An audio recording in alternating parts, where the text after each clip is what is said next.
আশা করা যায় ইনশাআল্লাহ আগামীকাল থেকে রমজান শুরু হয়ে যাবে। দেখেন দুনিয়ার মধ্যে যত আমল আছে সব আমলের জন্য ব্যবস্থাপনা আছে। সহজে বোঝার জন্য দুনিয়ার যে সাবজেক্ট গুলো আছে এগুলোর মধ্যে দেখেন যে বিষয়টা যত কঠিন সেটার জন্য ব্যবস্থাপনা তত সুন্দর। দেখেন ইংরেজি বলেন, অঙ্ক বলেন, অনেক বিষয় আছে যেগুলো পড়ি, এই কঠিন বিষয়গুলোর জন্য আলাদা কোর্সেরও ব্যবস্থা আছে। তো অনেক গুণ আছে, এই গুণগুলো অর্জন করার জন্য লম্বা টাইম মেহনত করতে হয়। এর মধ্যে একটা হলো আল্লাহর ভয়। আল্লাহর ভয় অনেক দামি জিনিস, এই জন্য 2-4 দিনে হবে না। এই জন্য আল্লাহ তাআলা লম্বা একটা সময়ের ব্যবস্থা করেছেন, কোর্সের ব্যবস্থা করেছেন, প্রশিক্ষণের ব্যবস্থা করেছেন। লম্বা একটা সময় বান্দা রোজা রাখবে, রোজার মাধ্যমে মানুষের ভিতরে আল্লাহ ভয় চলে আসবে। দেখেন আমরা রোজার বয়ান শুনলাম, রমজানের বয়ান শুনলাম, কি বলা হয়েছে? কুতিবা আলাইকুমুস সিয়াম কামা কুতিবা আলাল লাযীনা মিন ক্বাবলিকুম লাআল্লাকুম তাত্তাকুন।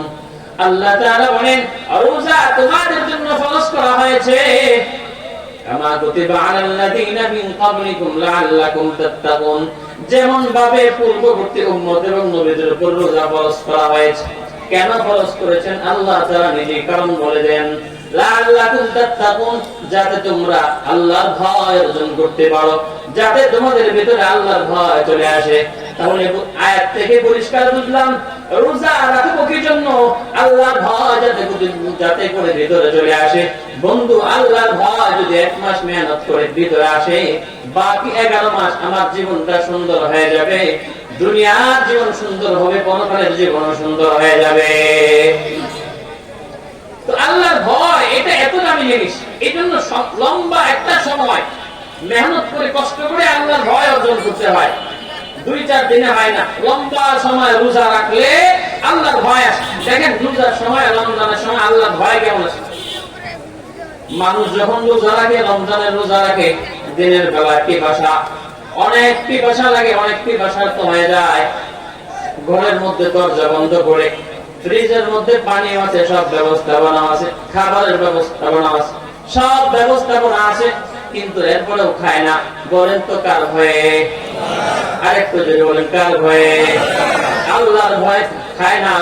বন্ধু আল্লাহর ভয় ভিতরে ঢুকছে, এই জন্য বান্দা রোজার মাধ্যমে আল্লাহর ভয় এত বেশি অর্জন হয়, যেটা নামাজের মাধ্যমে হয় না, অন্যান্য আমলের মাধ্যমে হয় না। রোজা মানুষকে দেখানোর জন্য হয় না, অন্যান্য ইবাদত যেমন নামাজ মানুষকে দেখানোর জন্য হয়, এরকম ভাবে জিকির মানুষকে দেখানোর জন্য হয়, এরকম ভাবে তিলাওয়াত মানুষকে দেখানোর জন্য হয়। কিন্তু রোজা এমন একটা ইবাদত যে ইবাদত কেবলমাত্র শুধুমাত্র আল্লাহর জন্যই বান্দা রাখে। কথা বলেন ঠিক কিনা? রোজা কাউকে দেখানোর জন্য বান্দা রাখে না, একমাত্র আল্লাহর জন্য। তাহলে এই এতক্ষণ আলোচনার মাধ্যমে বুঝলাম যে রোজা রাখা হয় কোন গুণ অর্জনের জন্য? আল্লাহর ভয়। কি অর্জনের জন্য? আল্লাহর ভয়। আল্লাহর ভয় যদি আমার ভিতরে আপনার ভিতরে আসে, লাভটা কি হবে? দুনিয়াতে কি লাভ হবে, পরকালে কি লাভ হবে? এই দুইটা বিষয় আলোচনা করে আমরা আলোচনা সংক্ষিপ্ত করে শেষ করে দেব। أكرمهم عند الله أتقاكم صدق الله مولانا العظيم وصدق رسوله النبي الكريم ونحن على ذلك لمن الشاهدين والشاكرين والذاكرين والحمد لله رب العالمين الحمد لله আল্লাহ তাআলার দরবারে অসংখ্য অগণিত শুকর আদায় করছি যে আল্লাহ তাআলা দয়া করে, মায়া করে, মহব্বত করে এরকম একটা দামি মজলিসে আসার কথা, বসার, কথা বলা এবং শোনার জন্য কবুল করেছেন। এই জন্য সকলে অন্তরের অন্তঃস্থল থেকে জবান ছেড়ে বলি আলহামদুলিল্লাহ। বাইতুল আরকান দারুল উলুম কওমি মাদ্রাসা ও এতিমখানার উদ্যোগে আয়োজিত আজকের এই ইসলামী মহাসম্মেলনের সম্মানিত সভাপতি মুআজ্জাজ মুকাররম উলামায়ে উম্মাহ, আল্লাহ তাআলা সকলকে জাযায়ে খায়ের দান করুন। সকলে বলেন আমিন। তো দেখেন আসলে আমরা সংক্ষিপ্ত সময়ে কিছু কথা বলার চেষ্টা করব। লম্বা সময় আমরা আলোচনা করব না, আর আমরা ওইরকম গতানুগতিক কোনো আলোচনা করব না। এই জন্য সংক্ষিপ্ত সময় আপনাদের সাথে কিছু মোজাকারা করার চেষ্টা করব। এখান থেকে আপনারাও কিছু শিখবেন, আমিও কিছু শিখবো। রাজি আছেন তো ইনশাআল্লাহ? আল্লাহ তাআলা সকলকে কবুল করুন। তো চলেন শুরুতে আমরা চলে যাই আমাদের মূল আলোচনায়। আল্লাহ তাআলা আয়াতের মধ্যে বলেন, ইয়া আইয়ুহাল্লাযীনা আমানুত্তাকুল্লাহ হাক্কা তুকাতিহ ওয়া লা তামুতুন্না ইল্লা ওয়া আনতুম মুসলিমুন। আয়াতের মধ্যে আল্লাহ বলেন, হে ঈমানদারগণ, ইত্তাকুল্লাহ, আল্লাহকে ভয় করো, আল্লাহকে ভয় করো, আর মুসলমান না হয়ে কবরে এসো না, মুসলমান না হয়ে কবরে এসো না।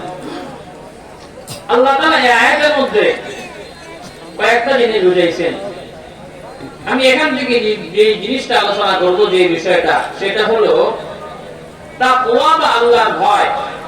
আল্লাহ আয়াতের মধ্যে বলেন, হে ঈমানদারগণ, তোমরা আল্লাহকে ভয় করো, তোমরা আল্লাহকে ভয় করো। তো আল্লাহর ভয় এটা কত দামি জিনিস, ওটাই বোঝানোর চেষ্টা করব। এই যে রমজান আমাদের সামনে চলে আসছে, আশা করা যায় ইনশাআল্লাহ আগামীকাল থেকে রমজান শুরু হয়ে যাবে। দেখেন দুনিয়ার মধ্যে যত আমল আছে সব আমলের জন্য ব্যবস্থাপনা আছে। সহজে বোঝার জন্য দুনিয়ার যে সাবজেক্ট গুলো আছে এগুলোর মধ্যে দেখেন যে বিষয়টা যত কঠিন সেটার জন্য ব্যবস্থাপনাও তত সুন্দর। দেখেন ইংরেজি বলেন, অঙ্ক বলেন, অনেক বিষয় আছে যেগুলো পড়ি, এই কঠিন বিষয়গুলোর জন্য আলাদা কোর্সেরও ব্যবস্থা আছে। তো অনেক গুণ আছে, এই গুণগুলো অর্জন করার জন্য লম্বা টাইম মেহনত করতে হয়। এর মধ্যে একটা হলো আল্লাহর ভয়। আল্লাহর ভয় অনেক দামি জিনিস, এই জন্য 2-4 দিনে হবে না। এই জন্য আল্লাহ তাআলা লম্বা একটা সময়ের ব্যবস্থা করেছেন, কোর্সের ব্যবস্থা করেছেন, প্রশিক্ষণের ব্যবস্থা করেছেন। লম্বা একটা সময় বান্দা রোজা রাখবে, রোজার মাধ্যমে মানুষের ভিতরে আল্লাহ ভয় চলে আসবে। দেখেন আমরা রোজার বয়ান শুনলাম, রমজানের বয়ান শুনলাম, কি বলা হয়েছে? কুতিবা আলাইকুমুস সিয়ামু কামা কুতিবা আলাল্লাযীনা মিন ক্বাবলিকুম লাআল্লাকুম তাত্তাকুন। আল্লাহ তাআলা বলেন, রোজা তোমাদের জন্য ফরজ করা হয়েছে, কামা কুতিবা আলাল্লাযীনা মিন ক্বাবলিকুম লাআল্লাকুম তাত্তাকুন, যেমন ভাবে পূর্ববর্তী উম্মত এবং নবীদের উপর রোজা ফরজ করা হয়েছে। কেন ফরজ করেছেন আল্লাহ তাআলা নিজেই কারণ বলে দেন, লাআল্লাকুম তাত্তাকুন, যাতে তোমরা আল্লাহর ভয় অর্জন করতে পারো, যাতে তোমাদের ভিতরে আল্লাহর ভয় চলে আসে। তাহলে আয়াত থেকে পরিষ্কার বুঝলাম রোজা রাখবো কি জন্য? আল্লাহর ভয় যাতে করে ভিতরে চলে আসে। বন্ধু, আল্লাহর ভয় যদি 1 মাস মেহনত করে ভিতরে আসে, বাকি 11 মাস আমার জীবনটা সুন্দর হয়ে যাবে, দুনিয়ার জীবন সুন্দর হবে, পরকালের জীবন সুন্দর হয়ে যাবে। তো আল্লাহর ভয় এটা এত দামি জিনিস, এই জন্য লম্বা একটা সময় মেহনত করে কষ্ট করে আল্লাহর ভয় অর্জন করতে হয়। 2-4 দিনে হয় না, লম্বা সময় রোজা রাখলে আল্লাহর ভয় আসে। দেখেন রোজার সময়, রমজানের সময় আল্লাহর ভয় কেমন আছে। মানুষ যখন রোজা রাখে, রমজানের রোজা রাখে, দিনের বেলা পিপাসা, অনেক পিপাসা লাগে, অনেক পিপাসার্ত হয়ে যায়। ঘরের মধ্যে দরজা বন্ধ করে ফ্রিজের মধ্যে পানি আছে, সব ব্যবস্থাপনা আছে, খাবারের ব্যবস্থাপনা আছে, সব ব্যবস্থাপনা আছে, কিন্তু এরপরেও খায় না। বলেন তো কার ভয়ে? আরেকটু যদি বলেন কার ভয়ে? আল্লাহর ভয় খায় না। বন্ধু, আল্লাহর ভয় ভিতরে ঢুকছে, এই জন্য বান্দা রোজার মাধ্যমে আল্লাহর ভয় এত বেশি অর্জন হয়, যেটা নামাজের মাধ্যমে হয় না, অন্যান্য আমলের মাধ্যমে হয় না। রোজা মানুষকে দেখানোর জন্য হয় না, অন্যান্য ইবাদত যেমন নামাজ মানুষকে দেখানোর জন্য হয়, এরকম ভাবে জিকির মানুষকে দেখানোর জন্য হয়, এরকম ভাবে তিলাওয়াত মানুষকে দেখানোর জন্য হয়। কিন্তু রোজা এমন একটা ইবাদত, যে ইবাদত কেবলমাত্র শুধুমাত্র আল্লাহর জন্যই বান্দা রাখে। কথা বলেন ঠিক কিনা? রোজা কাউকে দেখানোর জন্য বান্দা রাখে না, একমাত্র আল্লাহর জন্য। তাহলে এই এতক্ষণ আলোচনার মাধ্যমে বুঝলাম যে রোজা রাখা হয় কোন গুণ অর্জনের জন্য? আল্লাহর ভয়। কি অর্জনের জন্য? আল্লাহর ভয়।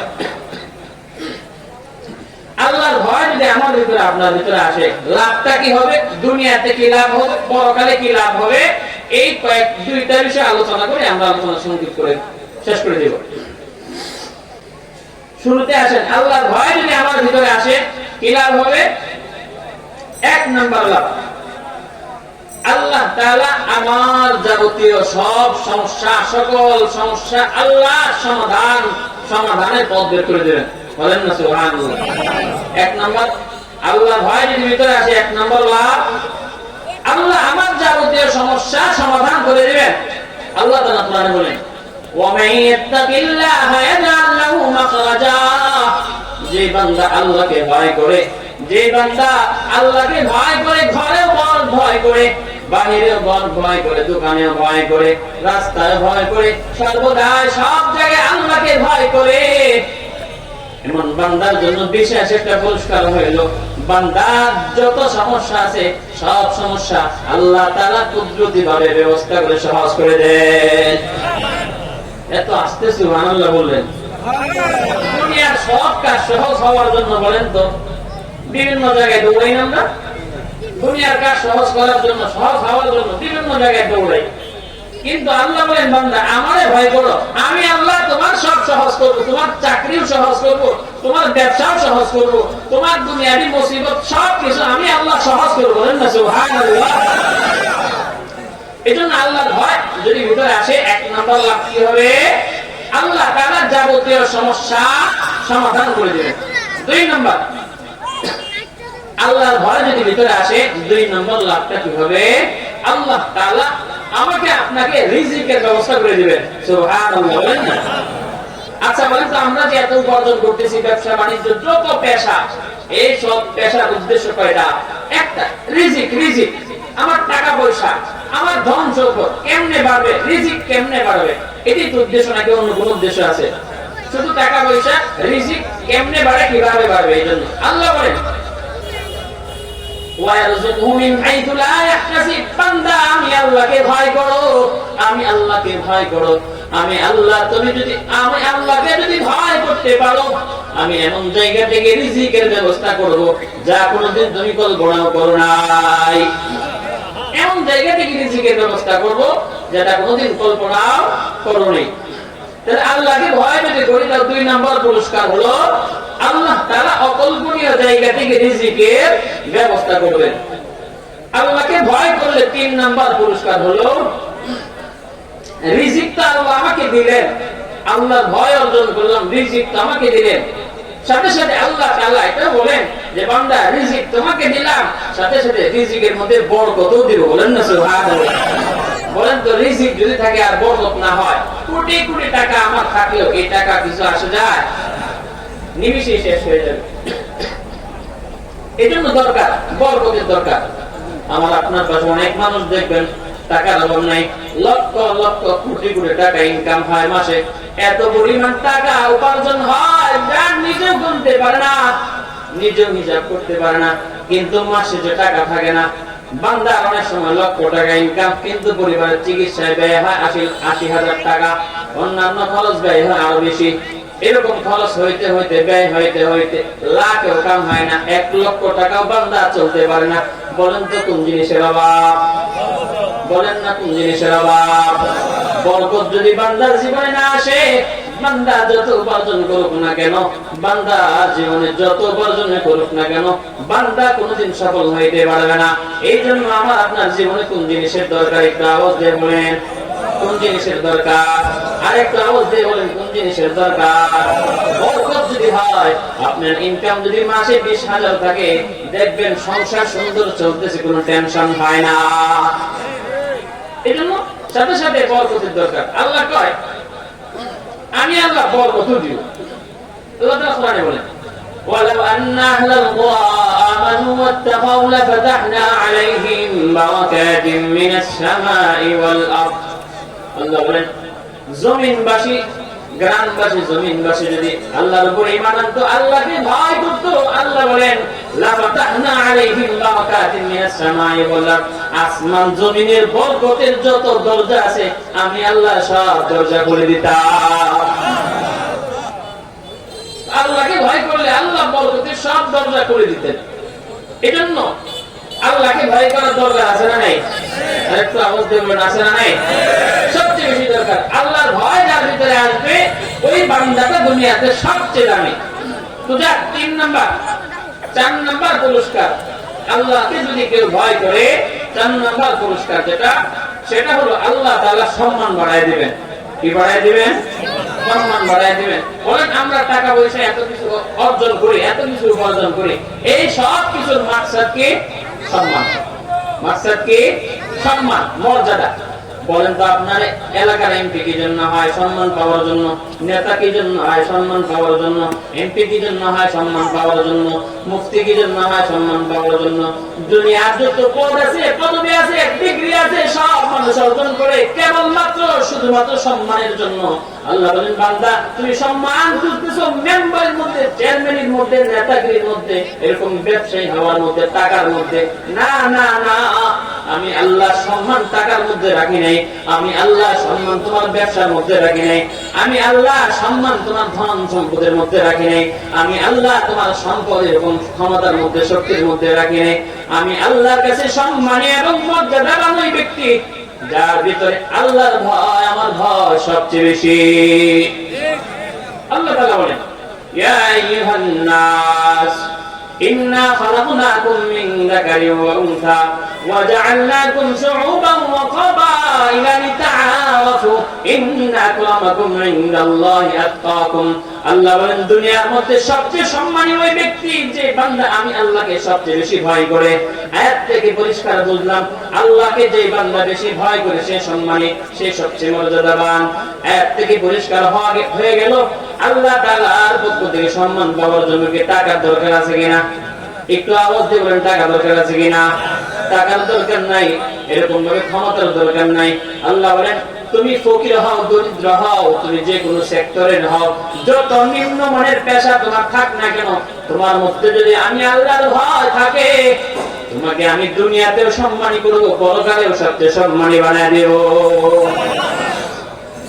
তাহলে আল্লাহর ভয় যদি আসে 4 নম্বর পুরস্কার, আল্লাহ তাআলা দুনিয়া আখিরাতে সম্মানী বানায় দিবেন। 5 নাম্বার, আল্লাহর ভয় যদি আসে, ভিতরে আসে, আল্লাহ তাআলা তাদের জন্য দুনিয়া এবং আখিরাতে স্পেশাল সুসংবাদের ব্যবস্থা করেছেন। বলেন না সুবহানাল্লাহ। দুনিয়াতে সুসংবাদ কি, পরকালে সুসংবাদ কি? সংক্ষেপে কথা হলো আল্লাহ তাআলা এক আয়াতের মধ্যে বলেন আলা ইন্না আউলিয়া আল্লাহি লা খাউফুন আলাইহিম ওয়া লা হুম ইয়াহজানুন الذين آمنوا وكانوا يتقون لهم البشرى في الحياة الدنيا وفي الآخرة।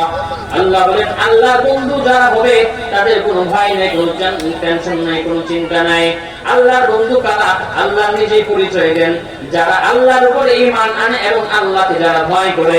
এরপরে আল্লাহ তাআলা বলেন যারা আল্লাহকে ভয় করে, যারা আল্লাহকে সব সময় ভয় করে, আল্লাহ তাআলা তাদের জন্য সুসংবাদের ব্যবস্থা করেছেন। বলেন না সুবহানাল্লাহ।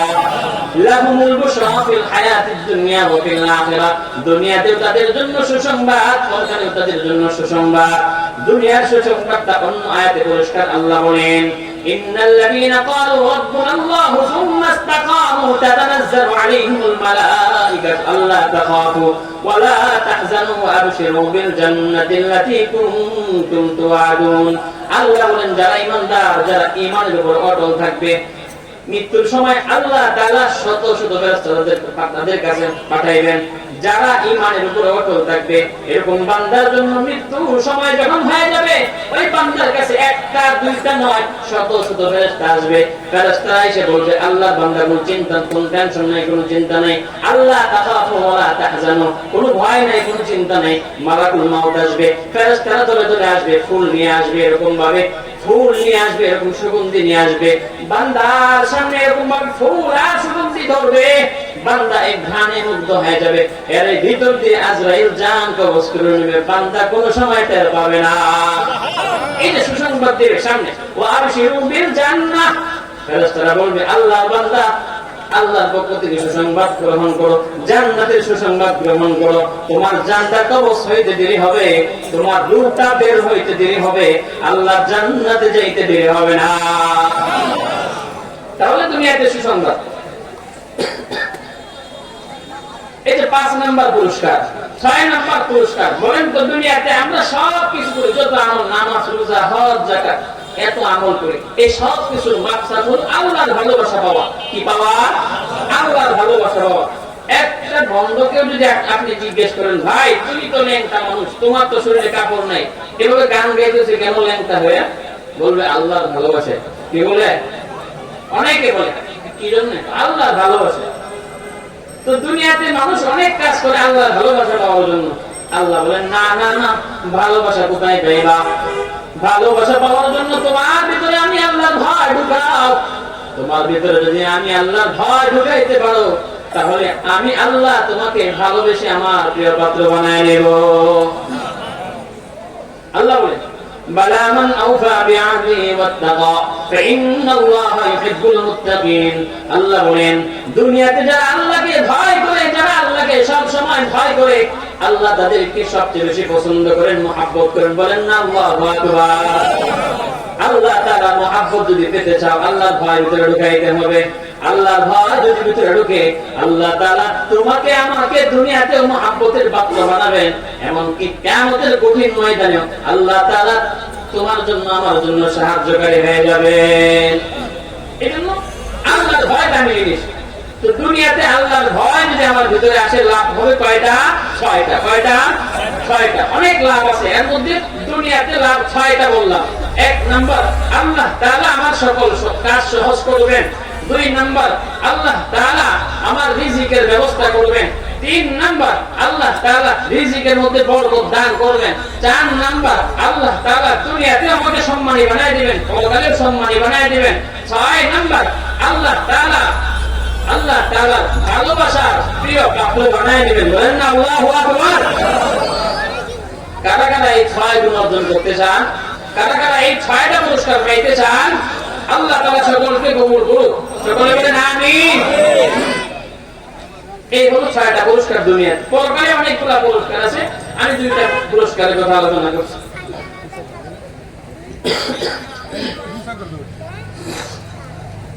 পরকালে দুইটা পুরস্কারের কথা বলছি। 1 নাম্বার পুরস্কার, আল্লাহ তাআলা বলেন 1 নাম্বার পুরস্কার কি? আল্লাহ তাআলা বান্দার জীবনের যাবতীয় সব গুনাহ মাফ করে দিবেন। বলেন না সুবহানাল্লাহ। বলেন না সুবহানাল্লাহ। আল্লাহ বলেন ওয়া মান ইয়াত্তাকিল্লাহা ইউকাফির আনহু সাইয়্যাতিহি ওয়া ইউযিম লাহু আজরা। আল্লাহ বলেন যে বান্দা আমি আল্লাহকে ভয় করে, আমি আল্লাহকে যে বান্দা ভয় করে, আমি আল্লাহ তার জীবনের যত গুনাহ আছে সব ধুয়ে মুছে পরিষ্কার করে দেই। বন্ধু ভালো করে খেয়াল করুন, আয়াতের মধ্যে আল্লাহ বলেন ইউকাফির আনহু সাইয়্যাতিহি ওয়া ইউকাফির আনহু সাইয়্যাতিহি। আল্লাহ তাআলা বান্দার গুনাহগুলো মিটায় দেন। শুধু তাই না, ওয়া ইউযিম লাহু আজরা। আল্লাহ তাআলা ইউযিম লাহু আজরা, মহা প্রতিদান, বিরাট প্রতিদান দান করবেন। মুফাসসিরিন লেখেন আল্লাহ তাআলা বান্দার গুনাহগুলো maaf করে সীমাবদ্ধ নয়, মহব্বতের সাথে আল্লাহ তাআলা আদর করে জান্নাতের মেহমান বানায় দিবেন। এই যে আল্লাহ তাআলা, আল্লাহর ভয় যদি ভিতরে ঢুকে, পরকালে কয়টা লাভ? 2টা লাভের একটা হলো আল্লাহ তাআলা আমার জীবনের গুনাহ maaf করে দিবেন। এখন কথা হইল, হুজুর যে গুনাহগুলো আল্লাহ maaf করেছেন, মুছে দিয়েছেন, দেখেন এখানে আল্লাহ তাআলা ইউকাফির আনহু সাইয়্যাতিহি, এখান থেকে একটা বিষয় পরিষ্কার, আল্লাহ যে গুনাহগুলো মুছে দিবেন, এই জায়গাগুলো আল্লাহ সওয়াব দিয়ে ভরে দিবেন। বলেন না সুবহানাল্লাহ। বান্দা যদি জীবনে 80 বছর গুনাহ করে, 70 বছর গুনাহ করে, 90 বছর গুনাহ করে, সাধারণ গুনাহ নয়, বান্দা জীবনভর শিল্পী ছিল, বান্দা জীবনভর গান গাইছে, এরকম ভাবে খারাপ কাজের মধ্যে খারাপ কথা বলতো, বান্দা গানে গানে জীবনটাকে শেষ করে ফেলেছে। মুফাসসিরিন লেখেন বান্দা যখন তওবা করবে, আল্লাহর ভয় জীবন ভিতরে আসবে, বান্দা যখন তওবা করবে, আল্লাহ তাআলা 80 বছরের গুনাহ maaf করে আল্লাহ তাআলা 80 বছরের সওয়াব দিয়ে বলে দেন। আরেকটু জোরে বলেন না সুবহানাল্লাহ। 80 বছরের সওয়াব দিয়ে বলে দেন। কেন বলে দেন? মুফাসসিরিন লেখেন আল্লাহ তাআলা বান্দাকে 80 বছরের গুনাহ সওয়াব দিয়ে বলে দেন এই জন্য, যে খাতাগুলোর মধ্যে গুনাহ লেখা ছিল, ফেরেশতারা যদি আল্লাহকে জিজ্ঞেস করে, আল্লাহ ওই বান্দা জান্নাতে গেল আমলের বিনিময়ে বুঝলাম, কিন্তু বান্দা তো 80 বছর গুনাহ করছে। এই যে খাতাগুলো ফাঁকা দেখা যায়, খাতাগুলোর মধ্যে গুনাহ ছিল, এই গুনাহগুলো কোথায় গেল? ফাঁকা জায়গা কি দেখা যায়? ফাঁকা জায়গাগুলোর বিষয়ে যখন আল্লাহকে প্রশ্ন করবে, এই জন্য আল্লাহ তাআলা এই প্রশ্নের সুযোগ রাখেন নাই, বরং খালি জায়গাগুলো, গুনাহগুলো মুছে খালি জায়গাগুলো আল্লাহ তাআলা সওয়াব দিয়ে বলে দেন, যাতে ফেরেশতারা জিজ্ঞেস না করতে পারে আল্লাহ খালি জায়গায় কি ছিল। এজন্য আল্লাহ তাআলা এগুলো সব দিয়ে বলে দেন। 2 নাম্বার পুরস্কার হলো আল্লাহ তাআলা জান্নাত দান করবেন। 2 নাম্বার পুরস্কার, পরকালে 2 নাম্বার পুরস্কার আল্লাহ তাআলা জান্নাত দান করবেন। আল্লাহ বলেন, ওয়ালিমান খাফা মাকাম রাব্বিহি জান্নাতান। আল্লাহ বলেন, যে বান্দা আমি আল্লাহকে ভয় করবে, যে বান্দা হাসরের মাঠে আমি আল্লাহর সামনে দাঁড়ানোর ভয় করবে, যে বান্দা ফুলসিরাতের ভয় করবে, যে বান্দা জাহান্নামের ভয় করবে, ওয়ালিমান খাফা মাকাম রাব্বিহি জান্নাতান, সেই বান্দার জন্য আমি আল্লাহর পক্ষ থেকে স্পেশাল 2টা জান্নাত। কয়টা জান্নাত? 2টা জান্নাত। তাহলে আল্লাহকে যদি কেউ ভয় করে আল্লাহ তাআলা জান্নাত দান করবেন। অন্য আয়াতে আল্লাহ আরো পরিষ্কার বলেন, তিলকাল জান্নাতুল্লাতী নুরিসু মিন ইবাদিনা মান কানা তাকিয়া। আল্লাহ বলেন, জান্নাতের উত্তরাধিকার তাদেরকে বানাইব, জান্নাতটা তাদেরকে দেব যারা দুনিয়ার মধ্যে আমি আল্লাহকে বেশি বেশি ভয় করে। তাহলে এতক্ষণ আলোচনার মাধ্যমে আমরা কি বুঝলাম? আল্লাহর ভয় যদি আমার ভিতরে আসে, তাহলে দুনিয়াতেও আমি সম্মানী হব, পরকালেও সম্মানী হয়ে যাব। দুনিয়াতে 6টা পুরস্কার পাবো, পরকালেও আমি 2টা পুরস্কার পাবো। দুনিয়ার যে 6টা পুরস্কারের কথা আমি আলোচনা করলাম, এই 6টা পুরস্কার যদি কেউ পায়, দুনিয়ার মধ্যে আর কিছু দরকার আছে? একটা আওয়াজ দেবেন, আছে? এই 6টার বাইরে আর কিছুর প্রয়োজন নেই। পরকালে যে 2টা পুরস্কারের কথা বললাম, আল্লাহ গুনাহ মাফ করবেন, 2 নম্বর আল্লাহ তাআলা জান্নাতের মেহমান বানাবেন। বলেন তো এই 2টা ছাড়া আর কিছু দরকার আছে? আল্লাহ তাআলা সকলকে কবুল করুক, সকলে বলেন আমিন। তো ভাই দেখেন, আমার মধ্যে, আমার আপনার মধ্যে আল্লাহর ভয় কেমন? আমার মধ্যে আপনার মধ্যে আল্লাহর ভয় নাই বললেই চলে, নাই বললেই চলে। না অথচ সাহাবায়ে কেরাম আল্লাহকে কেমন ভয় করতেন। লম্বা হাদিসের মধ্যে ঘটনা আসছে, হযরত মাইজ বিন মালিক রাদিয়াল্লাহু তাআলা আনহু, অনেক কিতাবের মধ্যে বর্ণনা আসছে। লম্বা হাদিসের সার বলছি আমি, সার মর্ম বলছি। নবী সাহাবী মাইজ বিন মালিক রাদিয়াল্লাহু তাআলা, খেয়াল করে শুনেন বন্ধু, ভালো করে মনোযোগ দিয়ে শুনেন।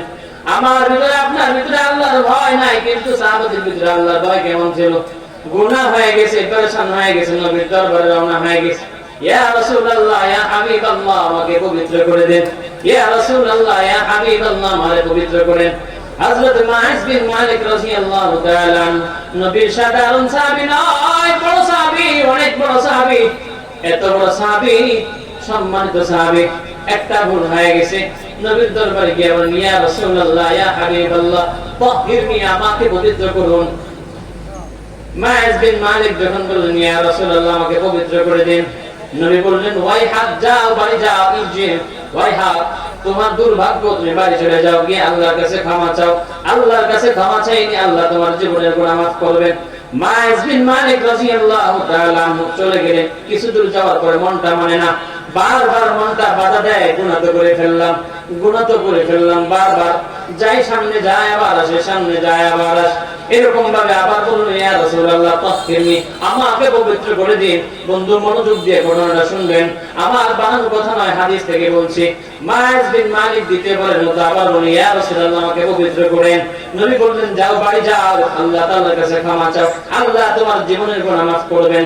নবীর সাহাবী মাইজ বিন মালিক না পেরেশান হয়ে গেছে, মনটা মানে না, গুনাহ হয়ে গেছে, মনটা পেরেশান হয়ে গেছে। আবার বলল, ইয়া রাসূলুল্লাহ, আমাকে পবিত্র করে দেন।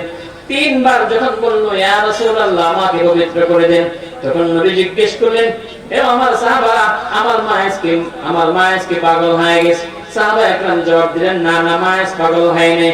তো মাইজ কি মদ পান করেছে? সাহাবা একরাম বলেন, না, মদ পান করে নাই। তাহলে মাইজের এই অবস্থা কেন হয়েছে? মাইজ কি হলো, তোমাকে কিসের থেকে পবিত্র করব? তাহলে তোমাকে কিসের থেকে পবিত্র করব? মায়েজ বিন মালিক বলেন, ইয়া রাসূলুল্লাহ মিনাজ জিনা, আমি জিনা করে ফেলেছি, আপনি আমাকে পবিত্র করেন। বারবার বলতেছি, ইয়া রাসূলুল্লাহ আমাকে পবিত্র করেন। বন্ধু মনোযোগ দিয়ে শুনেন, যখন মায়েজ বিন মালিক বারবার বলেন, ইয়া রাসূলুল্লাহ আমাকে পবিত্র করেন, ইয়া রাসূলুল্লাহ ইয়া হাবিবাল্লাহ, জাহান্নামের কঠিন আগুন আমি সহ্য করতে পারবো না, দুনিয়ার শাস্তি আমার উপর প্রয়োগ করেন, দুনিয়ার বিধান অনুযায়ী আমার উপর শাস্তি কায়েম করেন, আমাকে শাস্তি দিয়ে দেন, পরকালের শাস্তি আমি সহ্য করতে পারবো না। মায়েজ বিন মালিকের আবদারে বারবার যখন এরকম পিরামিডি করতেছে, নবী সাহাবাদেরকে নির্দেশ দিলেন, যাও তোমরা গর্ত খনন করো। মায়েজ যেহেতু জিনা করে ফেলেছে, সুতরাং তোমরা গর্ত খনন করো। গর্ত খনন করার পরে মায়েজকে এরকম ভাবে পাথর মারা হয়, পাথর মারতে এক পর্যায়ে মায়েজ বিন মালিক দুনিয়া থেকে বিদায় হয়ে যায়। সাহাবাদের মধ্যে দুইটা ভাগ হয়ে গেছে। এভাবে চলতেছিল, 2-3 দিন চলতেছিল। এরপর নবীজি আবার সাহাবাদের মধ্যে আসলেন। 2-3 দিন পর আবার সাহাবাদের মধ্যে এসে বললেন, ও আমার সাহাবারা, ইস্তাগফিরু লি আখিকুম মাইজ ইবনে মালিক, তোমাদের ভাই মাইজের জন্য আল্লাহর কাছে ক্ষমা চাও।